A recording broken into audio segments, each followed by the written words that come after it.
नमस्कार, तिरंगा AC news में आपका स्वागत है। कृपया चैनल को सब्सक्राइब, लाइक व शेयर करें। श्रीमद् भागवत महापुराण केवल धर्म ग्रंथ नहीं, भगवान का स्वरूप है। दर्शन मात्र से जीव का कल्याण। महंत पाम सुब्बाराव शास्त्री, वाराणसी। स्वर्गीय महंत श्री चोलाकृष्ण जी महाराज की स्मृति में सोनारपुरा स्थित श्री चिंतामणि गणेश मंदिर प्रांगण में संगीतमय श्रीमद् भागवत महापुराण कथा ज्ञान यज्ञ में कथावाचक श्री गोपाल सुंदर ने बताया कि श्रीमद् भागवत कलयुग में विशेष महत्व रखती है। सभी के दुखों, क्लेशों एवं अन्य परेशानियों का निवारण करने में सक्षम है।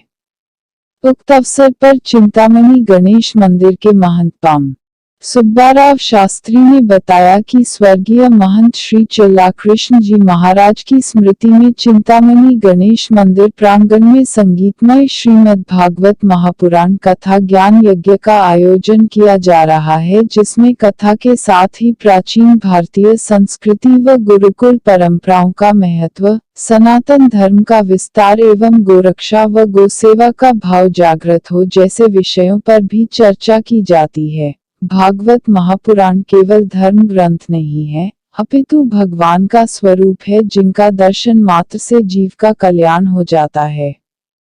इसके श्रवण से जीव का दुख क्लेश पाप तत्काल नष्ट होता है और वह सुखी व ईश्वरीय गुणों से परिपूर्ण हो जाता है। साथ ही आगामी 24 दिसंबर को भव्य विशाल शोभायात्रा भी निकाली जाएगी। सभी काशीवासी भक्त इस शोभा यात्रा का हिस्सा बनेंगे। और श्री परीक्षित जी ने श्री सुखदेव जी का पूजन किया, उनसे आशीर्वाद ग्रहण किया।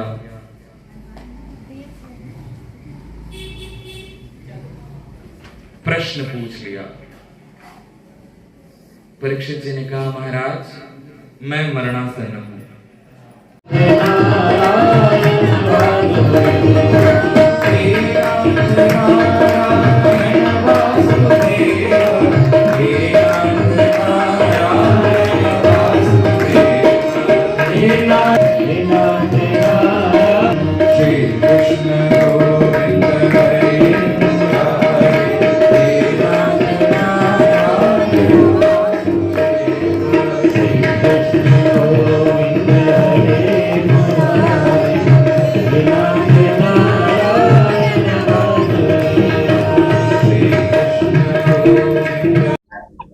काशी धर्म और संस्कृति की राजधानी है। यहाँ वेद की रक्षा, यहाँ प्राचीन परंपरा के अनुसार अभी भी वेद की रक्षा होता है। यहाँ वेद की पाठशालाएं हैं।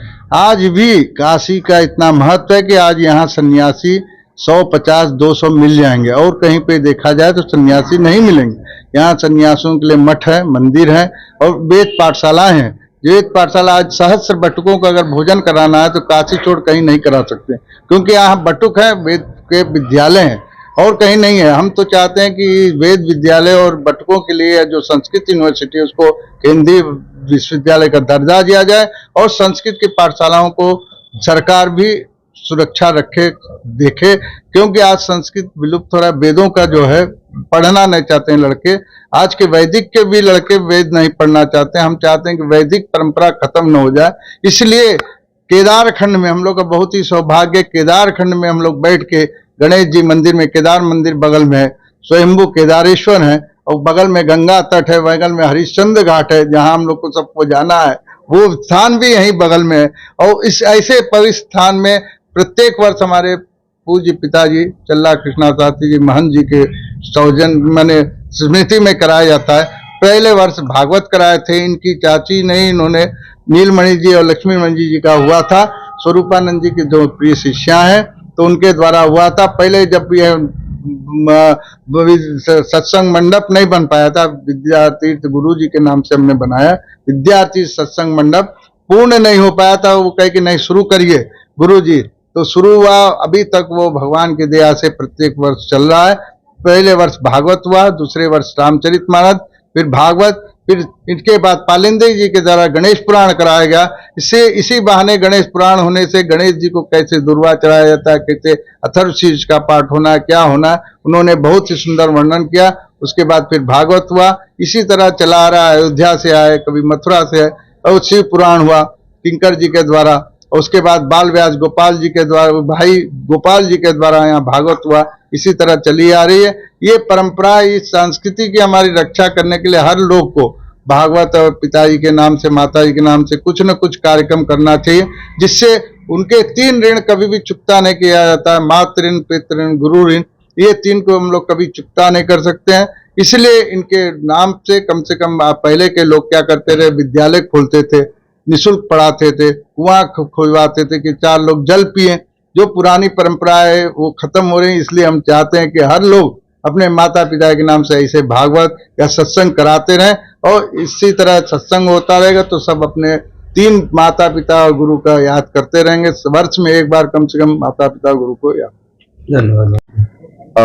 हम सब परम सौभाग्यशाली हैं कि श्री चिंतामणि गणेश जी के प्रांगण में बैठ करके प्रतिवर्ष होने वाला ये जो आयोजन है विगत कई वर्षों से चलते हुए आ रहा है, और इस वर्ष 21वां वर्ष है। और श्री चल्ला शास्त्री जी महाराज के पुण्य स्मृति में ये कार्यक्रम संपन्न हो रहा है। और हम सभी बड़े सौभाग्यशाली हैं कि श्री गणेश जी के मंदिर में पूजनीय श्री पुजारी जी के श्री चरणों में बैठ करके ये कथा सुनने का, कहने का अवसर प्राप्त हुआ है।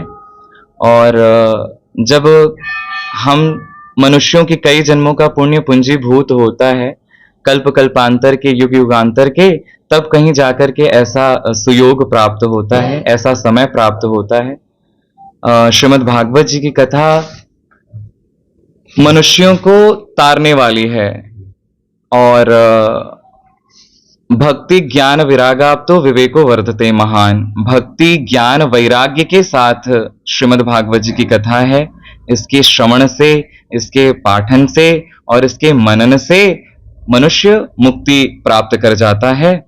श्रीमद् भागवतम पुराण तिलकम यद वैष्णवानाम धनम। कहते हैं कि ये जो श्रीमद् भागवत है ये सभी पुराणों का तिलक है, यानी सभी पुराणों में सर्वश्रेष्ठ है। शिरमौर्य कह सकते हैं कि श्रीमद् भागवतम पुराण तिलकम यद वैष्णवानाम धनम, और वैष्णवों का परम धन है ये। यस्मिन पारमहंस्यमेवम अबलम, ये पारमहंस संहिता है, और इसके विमोच्या ते नरः, इसके श्रवण मात्र से मनुष्य मुक्ति को प्राप्त कर जाता है।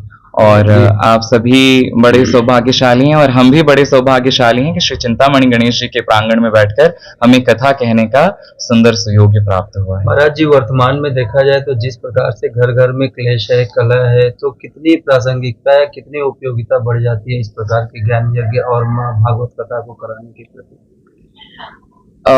मैं तो ये कहता हूं कि प्रत्येक मनुष्य को भागवत कथा श्रवण करनी चाहिए। अगर वो सक्षम नहीं है श्रवण करने में, तो जहां कहीं भी श्रीमद् भागवत जी की कथा हो वहां जाकर के उसे श्रवण करना चाहिए।